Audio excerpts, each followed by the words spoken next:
Welcome, everyone. Thank you for joining us for today's webinar on optimum nutrition amid pandemic. My name is Sindhuri Anand, and I'm a co-founder of Elda Health, a digital wellness platform that understands women intimately and offers a holistic wellness solution through physical, mental, and social interventions. Today for our webinar, we have Dr. Usha Antony.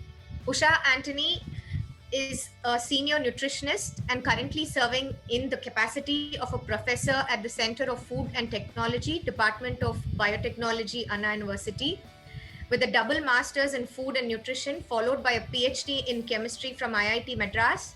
Dr. Usha is one of India's renowned personalities in the field of food and nutrition. She's been associated with national and international universities, spending her time in research. Her areas of interest lie in prebiotics and probiotics, traditional fermented foods, and so on. While this is from her academic capacity, I'm pretty sure that someone of her experience can really guide us through different aspects of nutrition, and we look forward to her sharing her knowledge and expertise in nutrition and its importance in women's life, especially during a pandemic like this.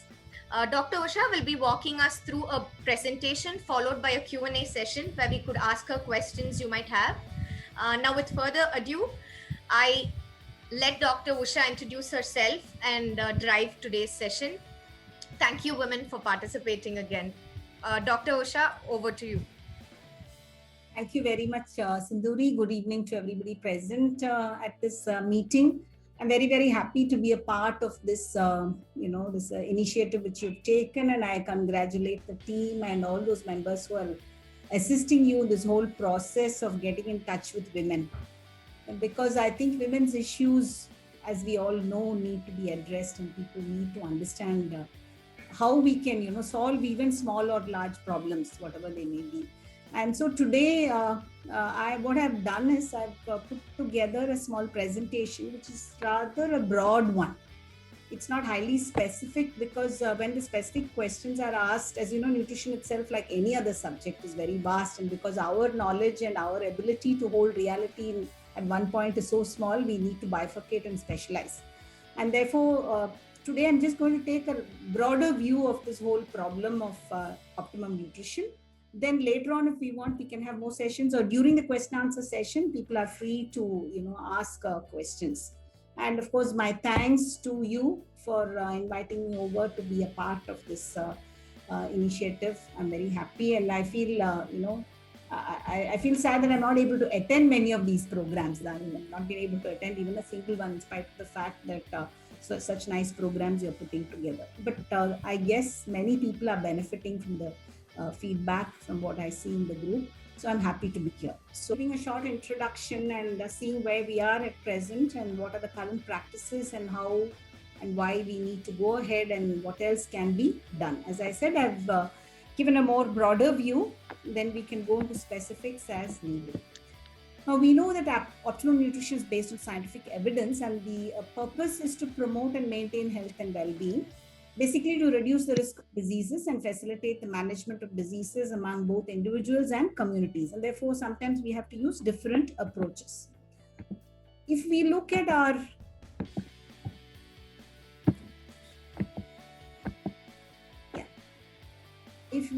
the status now, we know that we are in a pandemic, and this pandemic has had a profound impact on health, mobility, and mortality. And we also understand from the evidence available to us that it's here to stay, at least for the next 1 year. That's what I'm told, because most of the international conferences have been postponed to 2022.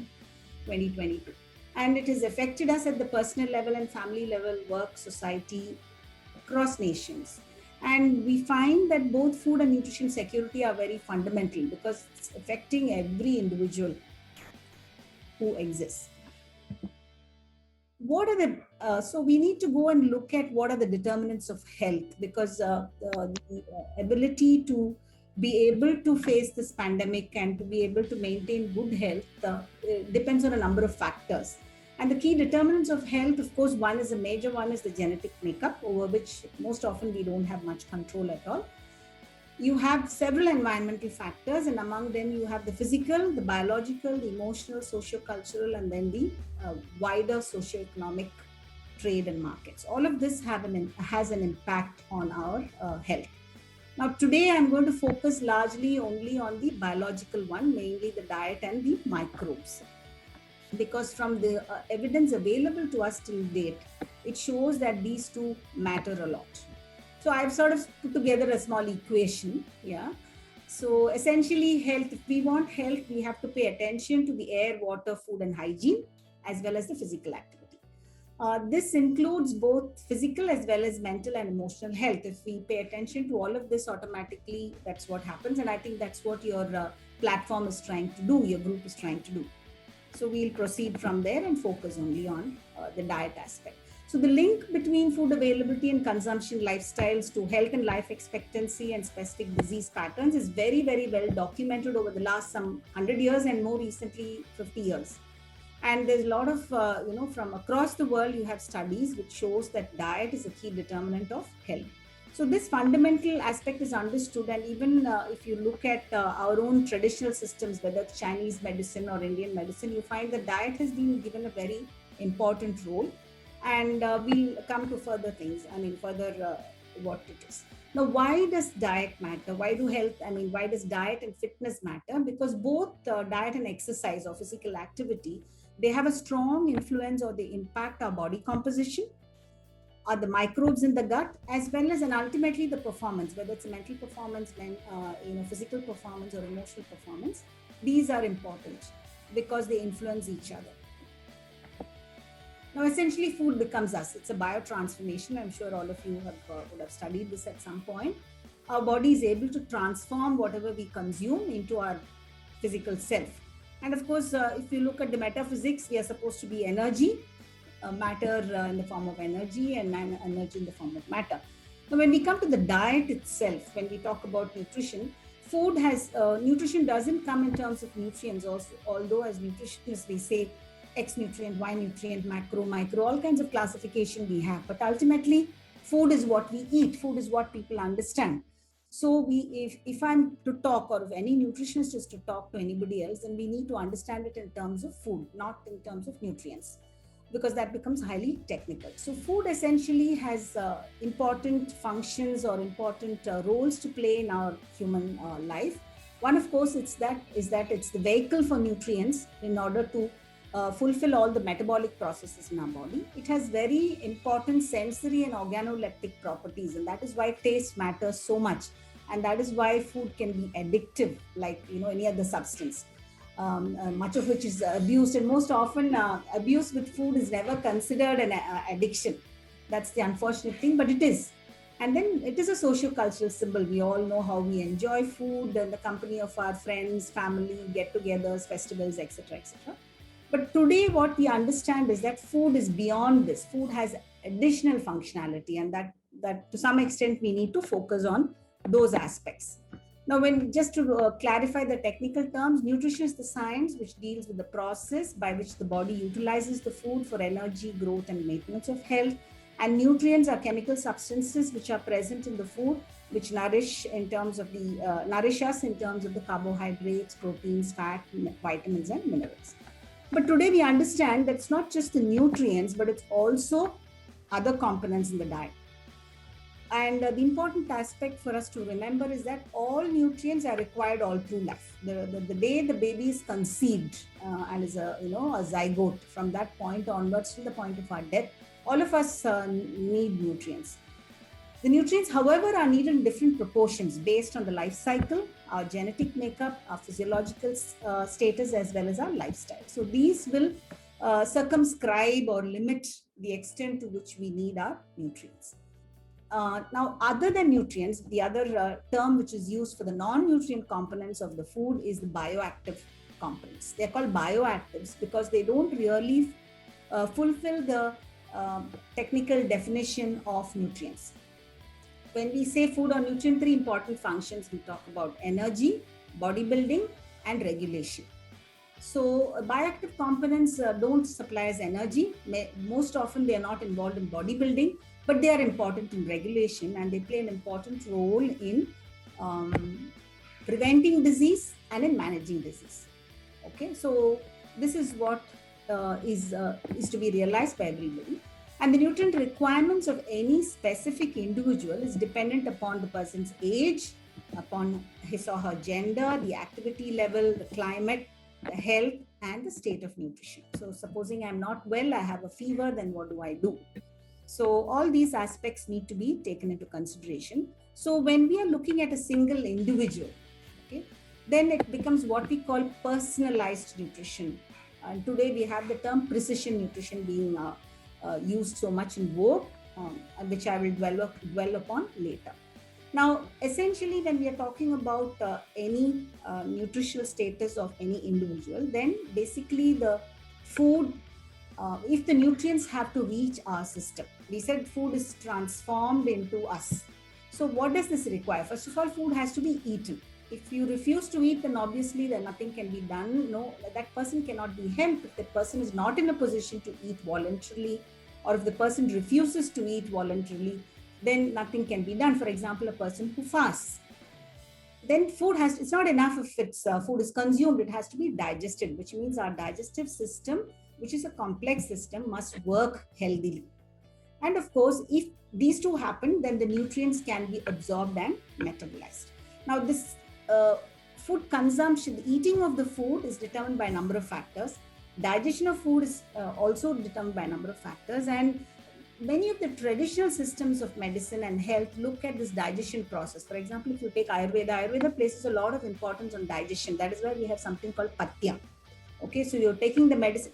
Even in the Western system of medicine, it is there, what we call the normal nutrition and the therapeutic nutrition. And as we know, the efficacy of the medicine, the efficacy of the treatment is dependent upon how you're able to regulate your nutrition or food intake. So for optimum nutritional status, two things we need to understand. One is the nutrient requirement of the individual or the group, and the food composition. What does the food contain? And we need to integrate these two and adopt the practice of what is known as the dietary guidelines. Now, these dietary guidelines are issued by health authorities in various countries. So you have the US, FDA, and here you have the ICMR. So like that, in various parts, of the world, you have various professional bodies which take care of the health and which issue the guidelines. So when we look at the broad group of foods and the major nutrients, we find that we classify them into these three. This is the simplest for anyone to understand. You have the energy-giving foods, you have the bodybuilding foods, and you have the protective foods. So the energy-giving foods are largely major sources of carbohydrates and fats. So here you have the whole grain cereals, millets, vegetable oils, ghee, butter, nuts and oil seeds, and sugar and honey, and all those come there. And largely they give you the carbohydrates and fats along with the vitamins which come with that. Now, when we are talking about whole foods are different from various processed foods, because the whole events which happen during processing alter the composition of the food. So the composition of a processed food will be very different from that of an unprocessed food. Then you have it's not to say that processing is bad, but processing will change. Then bodybuilding foods, you have the protein largely, you have the vegetarian sources, which are the pulses, nuts and oil seeds. Then you have the non-vegetarian, which is the milk and dairy products, either from the cow or buffalo, camel, whatever it may be. And then you have the meat, fish and poultry. Now these give you largely protein. Some of them give you also carbohydrate, but they give you all the, what we call the micronutrients. That is the B complex, vitamins, minerals, all those. Then you have the protective foods. This is the key thing in the pandemic. The protective food, the protein and the protective foods are the key ones in the pandemic. And especially for people who are adults or elderly, much more than the energy-giving foods, we need to focus on these two. Here the consumption of vegetables and fruits is encouraged a lot, as well as herbs and spices, because today we know that herbs and spices do have a role in supplying the bioactive components I was telling you about, and they can have a protective effect on our health. Although these are not classically considered foods at all, because we use them in such small quantities, and therefore and therefore they're now when we come to these three classification, I mean 3 groups which we divided foods into. Ultimately, a balanced diet is one which will have all of them in the required proportion. Now, this required proportion is very debatable. As you know, hundreds and millions of people are giving us advice about what to do. But ultimately, with some help from a nutritionist or a doctor who's aware of the nutritional aspects, it's possible for each individual to decide. That's what our grandmothers did, and they survived and they thrived, and it was good. But when we look at the larger picture, you'll find individuals have deviations, communities have deviations. So it's important to look at those.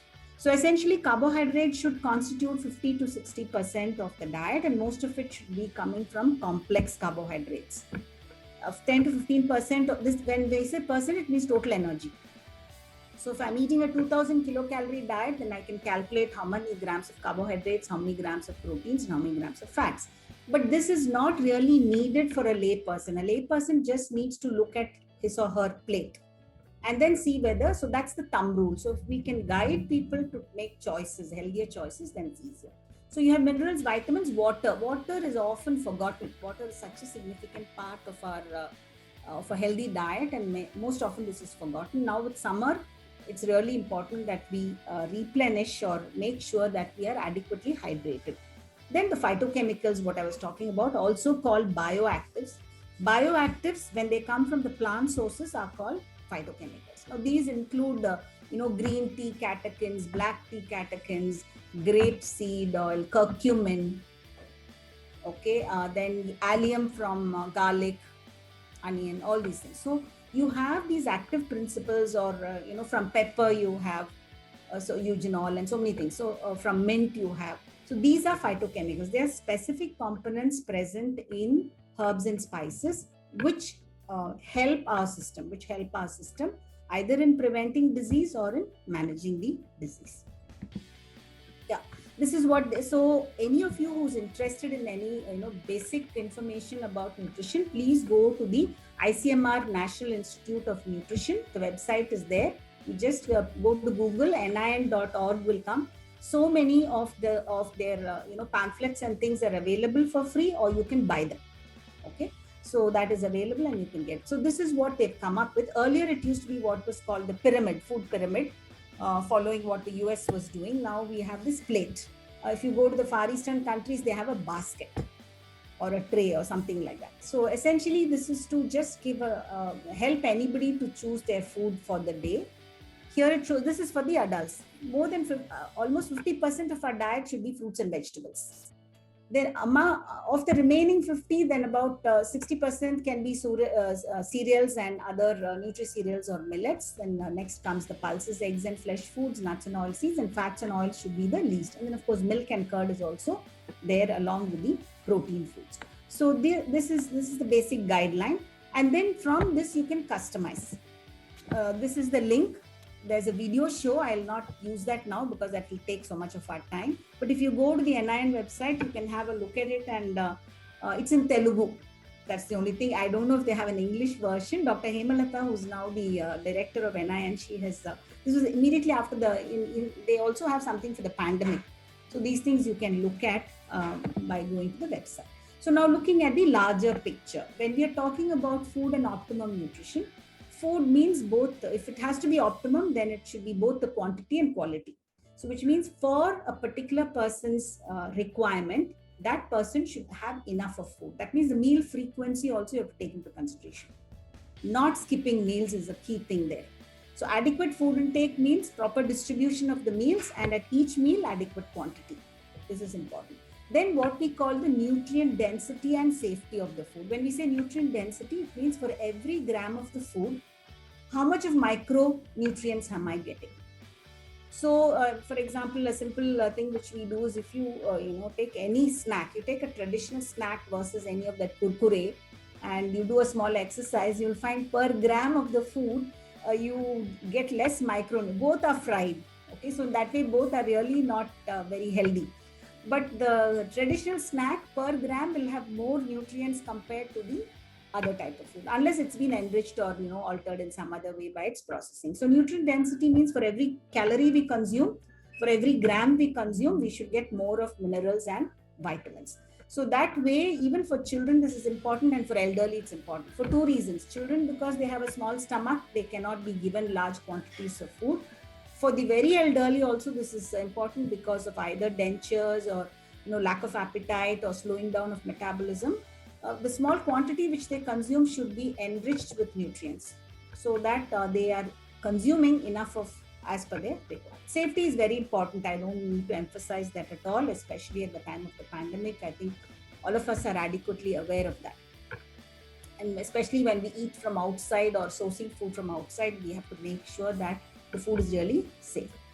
The consumption pattern and physical activity are important. As I said, the care and feeding practices, the culture, the frequency, and the portion size. So am I eating 3 meals a day, 2 meals a day, 4 meals a day, or do I have 2 major meals and some snacking in between? It's highly variable, and you can do it anyway, as long as you make sure that it is healthy.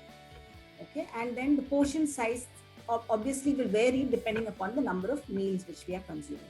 And this is important at the individual level, household level, workplace. The physical activity is important, that we ensure that we have enough.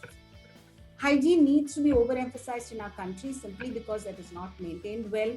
Okay, I'm sure all of you you have maids who are not so well aware of the requirement for maintaining hygiene or putting things away properly, especially the waste. This is very important. We need to train people, and we have to make sure that wherever we are consuming food, that sanitation, hygienic practices are in place. Otherwise, we have to do it. Clean water is such an important and basic thing, and as a country, of course, the government is taking some steps, but that's not adequate at all. Because if you want clean water, you have to pay for it in a bottle or whatever. And proper waste disposal. So all this comes as a package if we want health. When we are talking about food just doesn't come. It has to be served on a plate or a leaf or in a packet. And so all that is also equally important because it has an impact on our health. So what are the current developments and insights in this area? Now, first of all, there's been over the last 25 years, massive explosion of knowledge with the help of development of technology. There is biotechnology, information technology, genetics, all this. So molecular biology and genetics has all merged today, and now we have a better understanding of the metabolic functions of nutrients, how the bioactives are modulating cell function, and what is the central role of microbes in our system. We understand now. And so this is throwing a lot of light on the way our bodies are functioning. This has been an advantage to us, and of course we have to leverage that advantage. Okay, so when we earlier also I mentioned about the nutrients and non-nutrients or the bioactive components. So while the nutrients have specific functions, the non-nutrient components, they promote health and prevent disease. You have the micronutrients, which means vitamin E, vitamin B, zinc. All these are examples of micronutrients, which are required in very small quantities, in milligram or microgram quantities. Then you have the phytochemical, zoochemicals. When the same thing comes from an animal source, it's called a zoochemical. Example is chitin. Chitin is it's found on the skin of crustaceans, and that has an important role. You have so many things. You have bioactive peptides, being isolated from. Example is milk. Milk and curd have bioactive peptides, which have various impacts on our health. Okay, then you have botanicals. Botanicals again come from plants. Then you have prebiotics and probiotics. Prebiotics are mostly carbohydrate plant sources, which enhance the activity of the probiotic organisms in our intestine. So essentially a prebiotic is food for the probiotic microbes or the beneficial microbes. So in the presence of the prebiotic, the probiotic can grow better. It can have a symbiotic relationship with us in our system, and therefore it will benefit both the microbe and us. And as I keep telling my students, I like to tell the public also, we can never outsmart the microbes. Even this pandemic, if we think we are going to win it, we will win and we will keep it at a distance. But given a chance, they'll come and take over. So they are so smart because they're able to mutate much faster than us. Before we can adapt to them, they adapt to us faster. That's the simple reason. And when we are talking about the nutrients and the non-nutrients, both of these play a critical role in immunity and inflammation. So when we are talking of any pandemic or any infectious disease, even non-infectious or chronic diseases like diabetes, okay, or cancer, both immunity and inflammation are key to the disease. So basically, inflammatory changes happen at the cellular level. This affects the organ, the disease happens. But to prevent this inflammation, immune system is there. It tries to cope with whatever extraneous components come. But if our immune system is not up to the mark, if it is not at peak activity level or optimum activity level, then it is going to get manifested as some kind of disease, discomfort, morbidity, whatever it is. So from the dietary point of view or from the nutrition point of view, both the nutrients and the non-nutritive components are very fundamental to make sure that we do not have inflammations and to make sure that our immunity is functioning or our immune system is functioning well. Now coming to the microbes. So I'll first take the microbes. This, I don't know, people may be already aware because so much of material is available. We are more than our own cells. I mean, we are more microbes than our cells. So we have only 10 to the power of 12 parenchymal cells in our body, but the bacteria on our skin is about 10 to the power of 12. In the mouth is 10 to the power of 10, and in the gut it's about 10 to the power of 14. Okay, that is per gram, per cell or per gram. So in our gastrointestinal tract, we have more than 800 species, most of which are obligate anaerobes. And this is just a technical, you need not know them at all, but we know that you have the good and the bad bacteria, or the beneficial and the harmful bacteria. And whenever the beneficial bacteria are dominating and the harmful ones are kept in check, we will be in health. When there is an imbalance between the two and the harmful tend to dominate and the good or beneficial bacteria go down in the numbers, there is what we call a dysfunctional, it's called dysbiosis in our intestine. And that can lead to a lot of problems. And we know that dietary factors, sleep, exercise, all of this affect the composition of the gut microflora. So the gut microflora is playing such a key role because the metabolites that it produces has a systemic function. That means it crosses our, it gets into our system. It's essentially the GI tract is a tube which is exposed to the environment. But once they cross the gut barrier and get into our system, they have systemic effects. So they affect the liver, the heart, everything. Okay, so that, and even affect the gene, they function as gene regulators, which means they decide how genes can get expressed. Okay, so that's called epigenetics. So when we look at the overall thing, this is just for easier visualization, I just put this down. The largest number of microbes are in the large intestine. And this is where they play a critical role. Very less is present in the stomach, as you know, because of the high acidity there, except when we have ulcer due to the Helicobacter pylori infection. When we have, then the numbers will increase, but otherwise no. Now, when we look at, I just wanted to take a slight diversion and say how the traditional practices, we often forget that traditional practices are very important, especially in a country like ours, which is so biodiverse, which is so culturally diverse, which is so linguistically diverse. Each part of India, and even within the same state, you have so many regional differences. If you go down in Tamil Nadu to the south, to Madurai, Tirunelveli, Nagarkoil, the practices are so different, dietary practices sometimes. So it's imperative to recognize that the traditional practices of medicine and healing in several countries, including India, they use diet and its components as fundamental to prevention, therapy, and management. This has been there for hundreds of years, whether it is Siddha or Ayurveda or naturopathy, whatever it is, they have all used food as medicine, food as fundamental to health. So this is something we should not forget. And often we find that we have so many studies supporting them, but much less of the classical Western type of studies are less. But observation studies are there. Now there's a lot of interest with this Ayush created, and I hope more, we'll have more integrated or type of studies which will help us to understand the role played by these. Because some of the scientists feel that the reason why in India, at least to some extent, even the poor are having immunity is because they're saying we're consuming herbs and spices. I don't know. There is no scientific evidence so far for that. It is just a hunch. We don't know. We have not been able to prove it. There's no data. As far as I know, till date, there's no data collection on that. But that is what many scientists think. Many scientists, I mean Westerners, think that. I don't know how far it's true. Unless we prove it, we can't really do. So when we are talking of optimum nutrition and a balanced diet, the basic thing is we should have enough of the macronutrients, which is the carbohydrates, fats, and proteins. Then we need the micronutrients, which is the water, minerals, and vitamins. Then you have the bioactives and then the gut microbes. So more earlier, only the first two were given importance. Today, we are giving importance to both the bioactives and the gut microbes. So if we understand this, then we will be able to deal with things better. So now I'm coming to the practical applications. A bit of the theory. So when we come to the applications for practice, as I said, I just put the guidelines, because if we go into details, then we, it becomes highly individualized. So that will be difficult to give. So use flesh food sparingly. So if you are a non-vegetarian, then eat less of it. You must encourage biodiversity in the field as well as the plate, which means if you can eat 10 varieties of brinjal, 15 varieties of green leafy vegetables, bananas. India is that way is very bio. No other country has the kind of varieties of mango and banana and katrika, which is your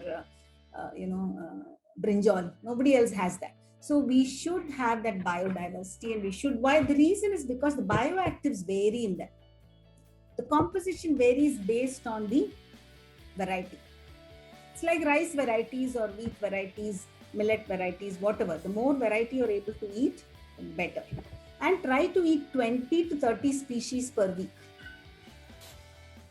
This way you will find that you're getting enough of the bioactives. So as far as possible. Now, for example, I'll just give you a simple example. If you go to the market today and you want to buy almonds, only California almonds you'll get. Kashmiri almonds are so much more expensive. Or any other Afghani, I don't know, if you go to Amazon, you can just go there and check in the website.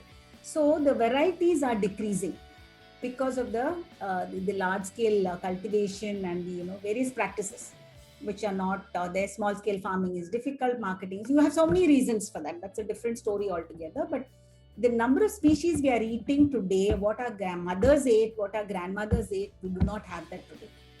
I definitely know from the varieties in Kerala, the rice varieties which we were eating, which I used to eat as a child, we are not getting now. So I'm sure each of us will have experiences like that. If you go, for example, abroad again, you'll find that the varieties of mango or banana which you get there are much less. Here you have such varieties. And you'll be surprised to know that all of you are familiar with the Nendran banana, right? Nendran banana. It's peculiar to South India and to the Andamans. Okay, you get it also in the Andamans. So this variety of banana, it is such a good prebiotic. That is why traditionally it was used as a weaning food for children. Among all the varieties we screened, we found that it is very high in fructans, fructooligosaccharides, which is now being added to various baby foods, toddlers' foods. So that is what I'm saying. So this variety, why this variety is important? Because some of the bioactives are high in them. Okay, so that is the reason why it's important to not eat just one type of banana, but to use a number of bananas. Number of varieties of bananas. So when we screen, we find that each variety has its own strength, its own peculiar nature or characteristic, which is of benefit to us. Always prefer water to juice and fruit to juice. Avoid anything else. And if it's water, make sure it's safe water. That's all. So other than that, there's nothing else to say. Then now there is the fresh juices are being encouraged. They are much more expensive though, fruit or vegetable juice, whatever it may be. But if you can eat the whole fruit, that's always better than drinking the juice, because you lose all the fiber along with the when you extract the juice alone. Then the ecological aspect of the food is equally important. It's important to eat simply and only enough to meet energy needs, which means don't eat when you're not hungry. Kids are that way. We are the ones who force them. Kids always will refuse food when they're not hungry. We forget that. We go by the clock. We should avoid that unless you feel you won't be able to eat. So one of the simplest tips which we give to the people are just carry some fresh fruit and nuts with you. Anytime you're hungry, you can eat it in your office, in your workplace, wherever it is. You don't have to ask anybody. You need not go out to the canteen or go out to a shop or restaurant or anything. You can just eat that. So eat simply and eat only when you are hungry. That is a very good thing, because that's when the digestion is working effectively and your body is telling you that you need the food. Okay, and encourage the supply according to each one's needs. That means don't force feed people, whether they're children or adults. That's not a very good thing. Of course, out of our love and affection, we tend to do that. But also make sure that supplies which you keep, especially in the fridge, don't overstock. Then there's a tendency for people to go and take it out and eat it or drink it or whatever the case. So have only what you need. So that will ensure some kind of balance. Of course, try to eat local foods as much as possible. That is always much better, because with this climate change, we all know about carbon footprints and how much of time and energy it's taking to bring foods across such large kilometers or whatever it is, adding to the cost. And today with the diesel prices going up, all the vegetables, everything, when we have to transport them, it's taking much longer.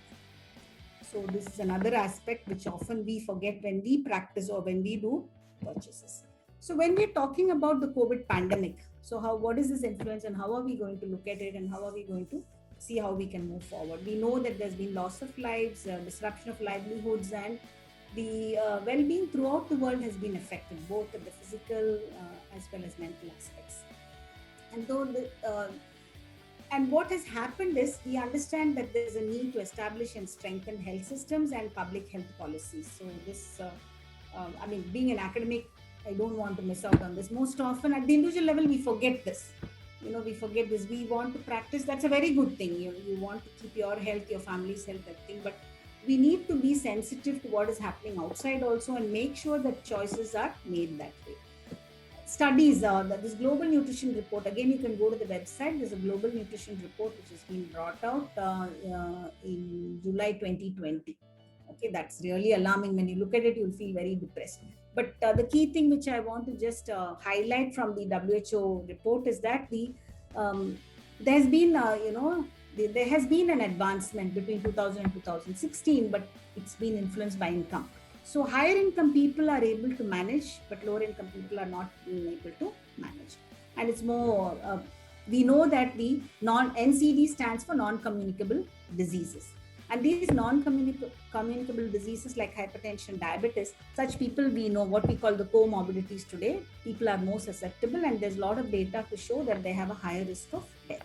So it is important to caution these people to be able to manage their disease well, so that their susceptibility to COVID will be less. Their susceptibility to other infections will also be less. So managing that NCD, if the person is suffering from it, is very important. Now, risk factor, when today's report, I think the newspaper had a report how the CVD has become such a big, that is cardiovascular disease. CVD stands for cardiovascular disease. It's become so rampant in our country, just like we are heading to be the diabetic capital of the world. And that has been linked to so many of these lifestyle factors. Okay, that is alcohol use, tobacco use, high blood pressure, high BMI, high cholesterol, high blood glucose. But the key thing, what is important as far as this talk is concerned, is low fruit and vegetable intake. So if we can encourage people to consume more fruits and vegetables, it will definitely help the NCD. It will also prevent the infectious diseases. Physical inactivity is one major thing that we need to encourage. So that goes with it. Now, why we are talking about all this is because there's been what we call a nutrition transition. There's been a socio-cultural transition. The last some 15, 20 years, we are going through this transition. Okay, I've just listed here from one of the books, which I got very interesting, how some things have gone up and how some things have gone down. Like, for example, physical activity has gone down, food inequality has gone up, packaging is given more importance. The range of foods is up in the urban but low in the rural areas. So these kind of problems we have. And that affects the food availability and accessibility. That is the thing. So if I'm going to give an advice saying you eat these foods, those foods may not be available to that person who is not in a city.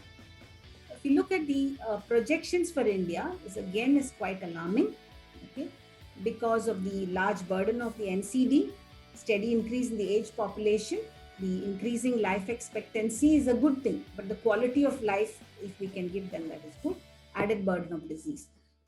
So these communicable, non-communicable diseases are diet related, and diet is fundamental to prevention and management. This is what I just wanted to emphasize, because we need to understand that people should take care of their physical activity, should take care of their food intake in terms of nutrients and the bioactives, in order to make sure that we are getting adequate nutrition. And when it comes to certain disease, most infectious diseases, the micronutrients which play a very important role is zinc. Zinc plays a very important role, because without zinc, we don't get enough immunity. And iron is not so important when we are suffering from an infection, but iron is important for women for other reasons, because of the fact that we all have the problem of being, most women have more than 50% of the women, 75% of Indian women are anemic. So for these reasons, it's important to pay attention to the iron intake and the vitamin C intake, because absorption of iron depends upon whether it's from a non-vegetarian source or vegetarian source, what we call the heme iron and the non-heme iron. So when the heme iron is there, that is from the non-vegetarian source, that is from meat is there, not from milk. Milk is a poor source of iron. Then it's better absorbed. Whereas the non-heme iron, or what comes from green leafy vegetables or pulses or whatever, needs vitamin C. So when we are, that is why consuming fresh fruits and vegetables is very important. And even what we call our chutneys and towels, fresh ones. Most people don't understand that green chili is an excellent source of vitamin C. Red chili is not. So when you are making a fresh chutney, fresh salad with green chilies and you're eating it, then your vitamin C intake actually goes up, which most of us don't realize. So these are small things, but these all adds to the intake. So when we look at the larger picture for nutritious food of optimal quantity, that means the quality and quantity, then 4 key factors are there. One is the food safety. The other is the food availability in terms of variety and biodiversity. Knowledge and information, this is what you are trying to do. Okay, this is what most of us are trying to do by creating awareness. And the accessibility for individuals. So when we come from the macro to the micro at the individual level, elderly, particularly when they live alone, are at risk. They definitely need some kind of support. The girl child in the poor socioeconomic sector needs support. Teenagers, for body image reasons and other such reasons, don't eat. They want to be slim like models or actresses or whatever. So, there was a study on how college students perceive their body image. Okay, we've all gone, for us, several decades ago, went through the stages of being a teenager. So these are important things which have a strong impact on the mother or the mother-to-be, and therefore the next generation. So we need to pay attention to all of these. Now, when we are talking about all these things, that we need to consume this, consume that, then what is happening in reality around us? There's a rapid dietary shift. This has been happening, as I said, this transition has been happening because there's increasing popularity of fatty foods, meats, soft drinks, sugary and salty foods. This has all gone up very much. Today in China, where their consumption of milk, dairy was so low, now dairy is selling. Traditionally, they don't consume dairy products at all, but it's going up. Then it's not that it's bad, but they are moving. All of us are moving away from our traditional diets.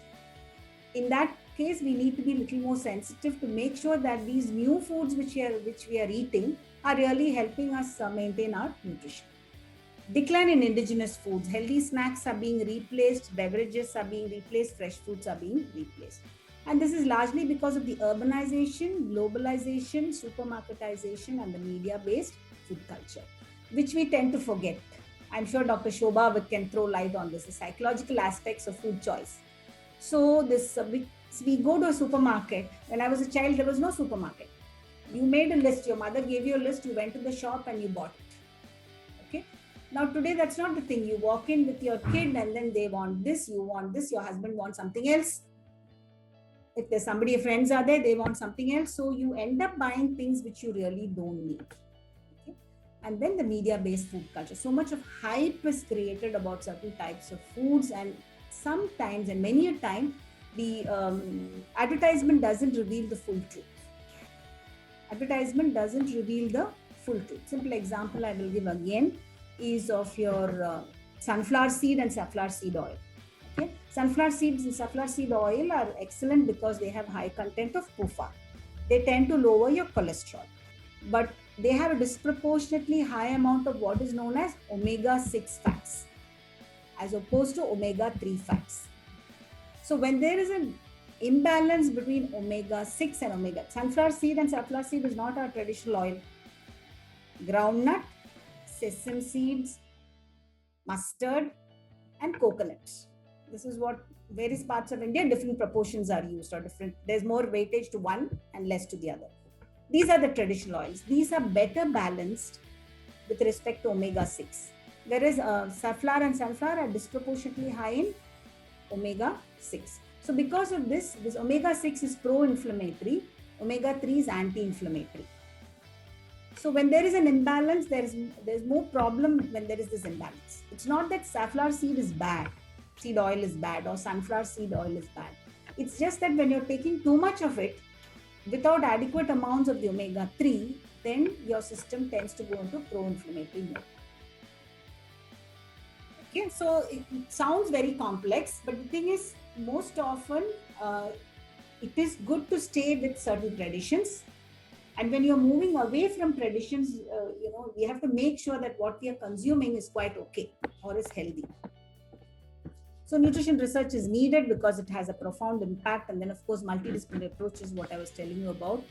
That is why you need a group like this, where you have inputs from various experts who will be able to tell you what are the healthy practices. And this, of course, is a dream that after some time that our exercise and our nutrition, the air and water, which I was telling you about, the health equation, will really serve us. Okay. So it's important to encourage a healthy food intake every time, everywhere. It's not that if I eat healthy for 1 week, then it doesn't matter. So normally for children, we say, okay, junk food once a week. Not every day. So every time, all meals, all snacks, we have to make sure they are fairly balanced. Then everywhere, whether it's at home, at school, workplace, or you're eating out, try to make informed choices. And then ensure that foods are safe. They're hygienic, they're sanitized, and there's proper waste disposal, including, all those, now the use of this hand sanitizer, use of the floor cleaner, excessive use of those chemicals also can destroy all the bad microbes. In fact, in France, they are having a movement. They started a movement some years ago about rights for microbes. Because in our fear of these infectious microbes, we are killing even the good ones. So the good ones are really needed. We need them because they protect us from the bad or harmful ones. So that is something we tend to forget. So that is important. And therefore, if we make sure of this, then we can have a healthy today and a healthy tomorrow. So everybody has to work together. Otherwise, we won't reach anywhere. Thank you. I'll be happy to answer questions. So we have a few questions here, and we'd ask all the women to basically post questions either on the chat or raise their hand so that they can ask the question themselves. A few questions that we've received. Is it good to fast? Does it help to cleanse the body and rejuvenate the body? And a follow-up question that I will add is, what do you think about intermittent fasting as a part of it? Yeah, the studies are there. Observational studies are there that fasting definitely helps. If you go to any naturopathic, treatment, which I took maybe some 8 years ago. Okay, fasting is good simply because it rests your digestive system. It gives rest to your digestive system. See, the digestive system is when you're all the time feeding it with difficult foods, difficult to digest, then it's overworked. And the reason why we feel sleepy after a heavy meal is because all the blood goes from the brain to the intestine to be able to work there. That's one reason why we feel sleepy after a heavy meal. So therefore, it's important that it is good for people to fast. And adequate studies are there to show that the lower the energy intake, the longer the lifetime. Okay. Longevity is linked to low energy intake across species, including humans. Yeah. So fasting is good. Intermittent fasting is also good. But if you're going to, fast very long periods and every day, that will create problems. Okay. Unless you are used to a particular lifestyle. For example, there are some people who will eat only 2 meals a day. But their system is, our bodies are capable of adapting such a lot. So if you're used to that practice, then it's fine. But if suddenly you're going to change and then do things, it will be difficult. But you can fast when you're on a particular kind of regime. A particular kind of, lifestyle. As you know, when we say fasting, as for example, when I did the fasting, it was just tender coconut water for 3 days. Nothing else. Plain water and tender coconut. Nothing happened. The doctor, in fact, asked me if I want to go for it. I said, I'll try and manage. And when I feel desperate, then I'll quit. But I managed very easily. But the thing is, you have to be away from home to do that. Yeah, a lot of temptations. You not be working. If you are in a working environment in your office, how will you manage this? You just cannot manage. Because in an office, you have birthdays going on, somebody is offering you sweets, somebody went to the temple and brought you some prasad. Yeah, somebody went somewhere else visiting and brought something else. So it's very difficult. So so you have to be really strong to be able to resist and say no. That is the practical part is the difficult part. That's absolutely true. Yeah. Thanks, Doctor. We have a couple of other questions too, and then we have a few hands raised, so we'll take them later. Do we need to have a special diet during the menopause phases? Are there any inputs on that? Not really. The thing is, during menopause, the problem is because of the decline in the hormonal levels. Okay, our bone density gets affected. That is the key thing. The bone density gets affected. So we have to make sure we have enough physical activity. That is why strengthening exercises are very good during menopause. That is the physical activity part. And therefore, the diet should be a normal diet with some emphasis on fruits and vegetable intake. The fruit and vegetable intake itself will make sure dairy need not be so high unless you have a clear, clinical assessment telling that your bone density is low. Vitamin D is definitely a problem because once you are older, you tend to be less active. You don't go out so much.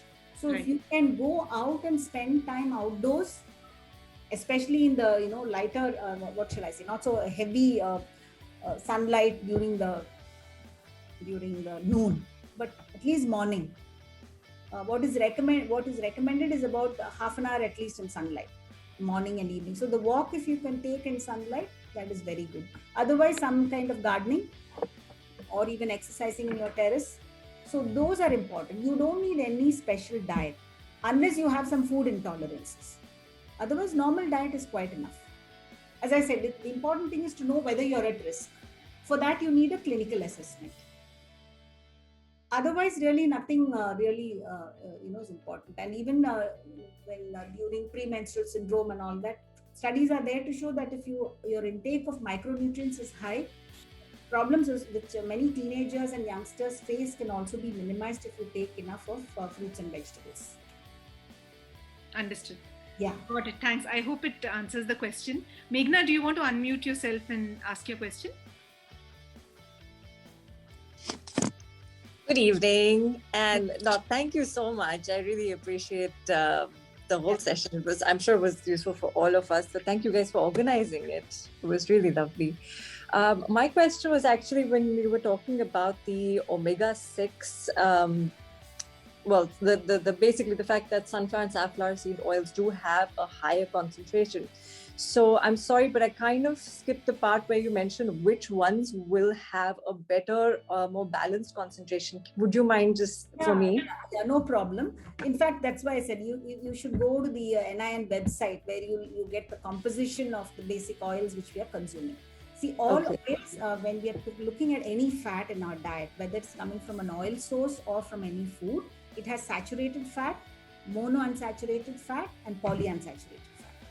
Okay, and we need to consume all three. So if you want to consume 1 teaspoon of ghee every day, nothing wrong with it. If you want to consume full fat milk or curd, that's also okay. Don't worry, I have all of these. Yeah. So the second part is the mono. The mono, so that there is a calculation of the 30% of the fat. So we say approximately 40 grams of fat, both the visible and invisible. When we say visible, visible is what we add and we season and everything. Invisible is what is already in the food, okay, which we don't separate out. So this total is approximately, we say about 30 to 40 grams per day of the visible fat, which you're adding for seasoning and butter and whatever, podi, oil, everything together. So this should have this ratio of 10% should be saturated, about 14% should be mono, and remaining 7 should be about poly. Okay. Okay. So saturated fats, for the mono unsaturated, the best is olive oil.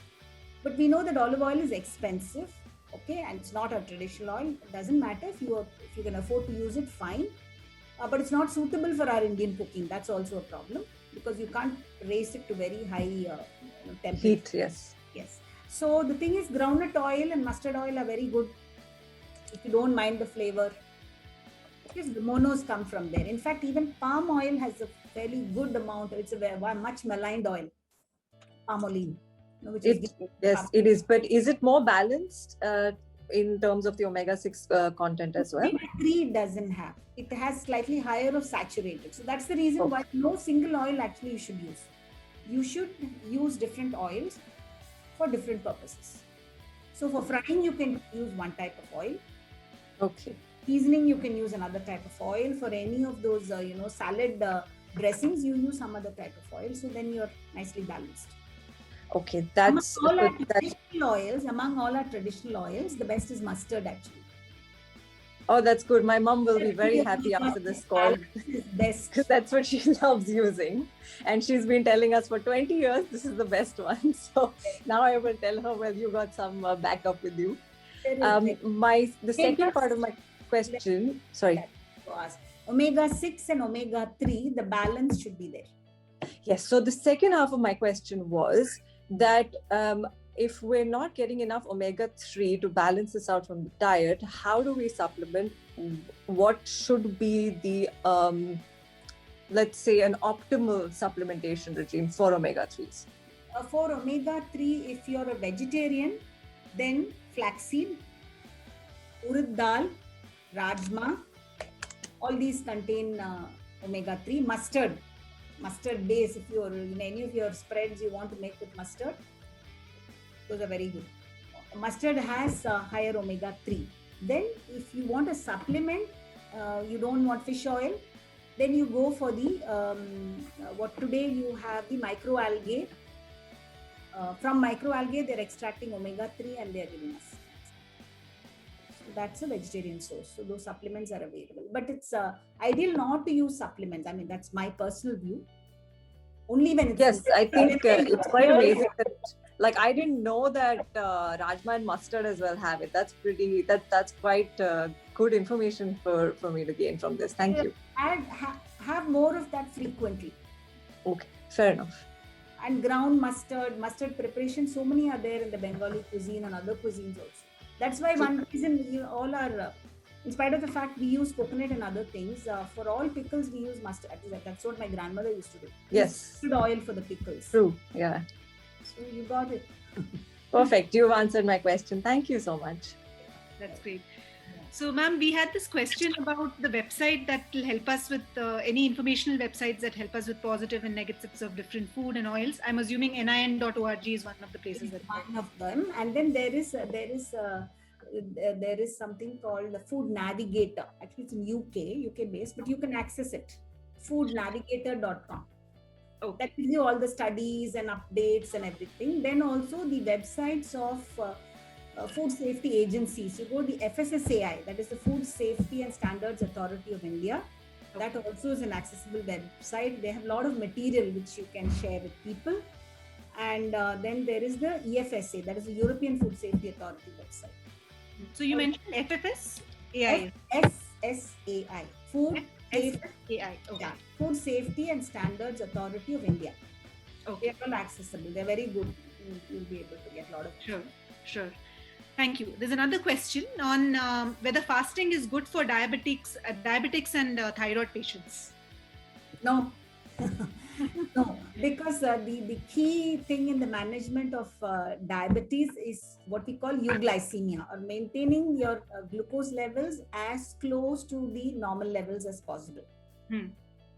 So fasting is really not good for them. Because especially when they are on medication, whether it's oral hypoglycemic drugs or it's insulin, it's they need to take them properly. Okay. So it's not really good. No, randomly fasting and all will not help them. Sure. There's another question. What do we eat? And that question is basically accelerated by my own selfish reasons. Yeah. What can we eat better to have a better skin or better hair? Because all of us sort of seem to experience a lot of hair fall these days. Okay, I think hair fall is to do with our metabolism and the vitamin and mineral intake, particularly selenium. Selenium is one of the important trace elements which is needed for hair growth. So once again, when we are talking about micronutrients, you have to think about pulses and millets. These will be good sources of selenium. Okay. And especially if they are sprouted, they're very good. Because the bioavailability is better. I think Tejaswini, somebody asked about thyroid, Tejaswini.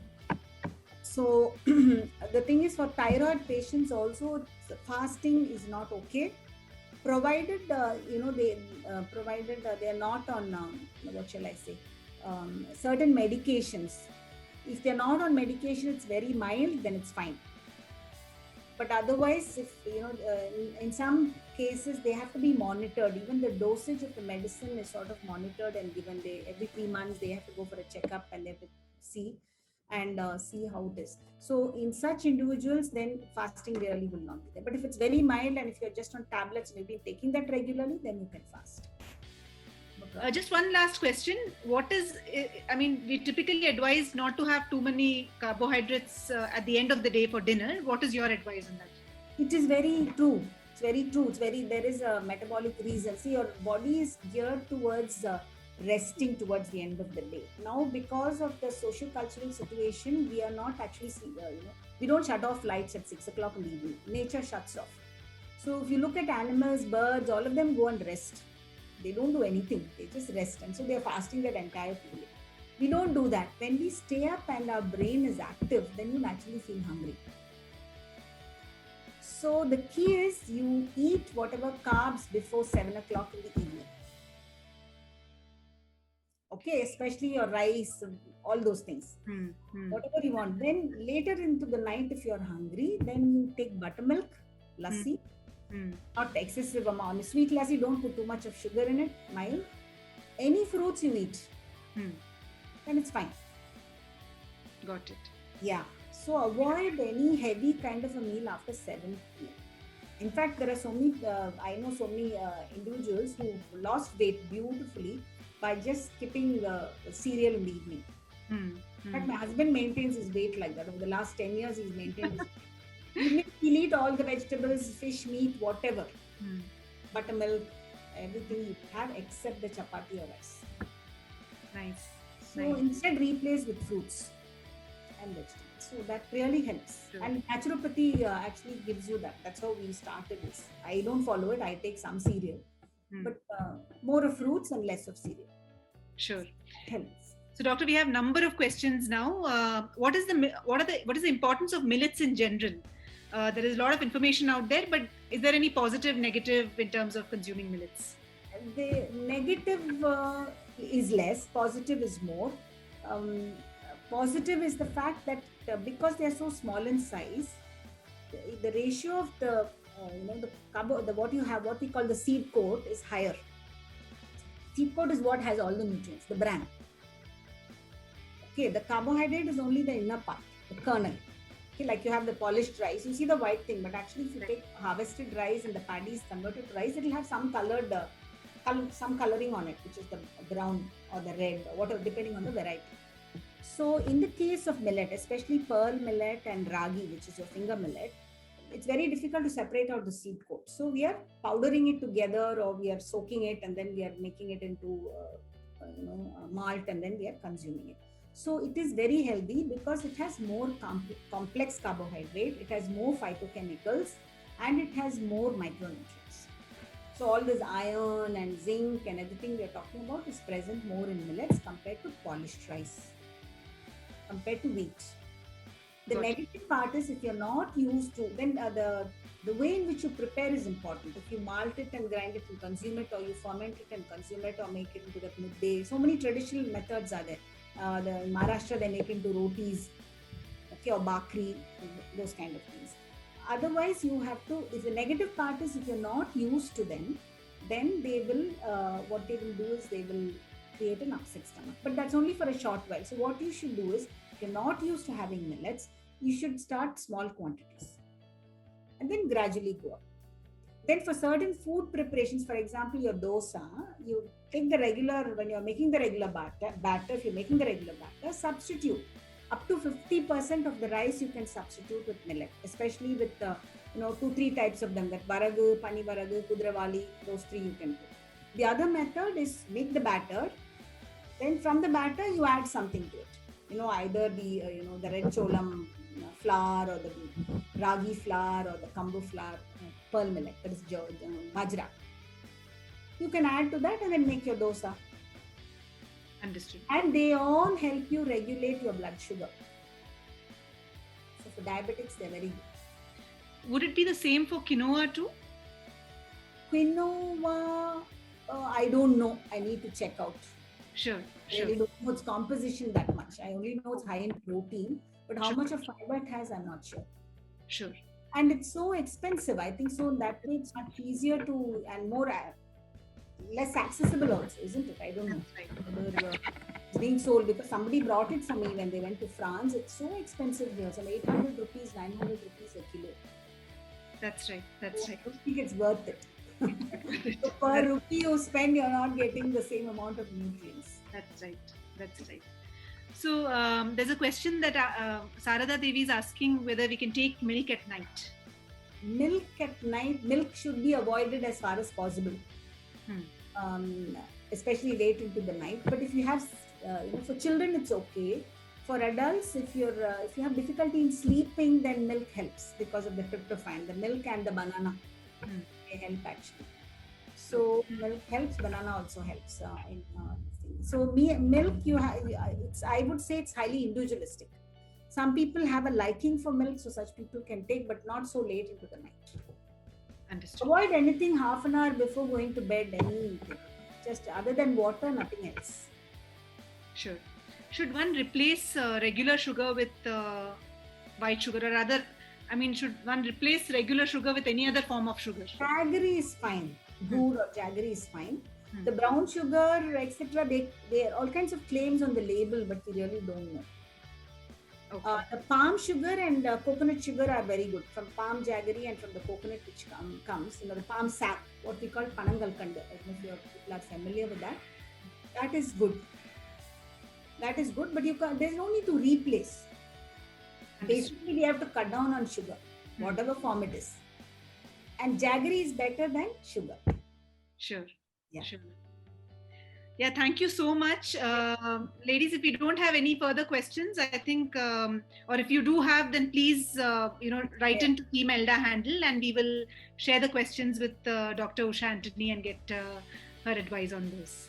Thanks everyone for joining.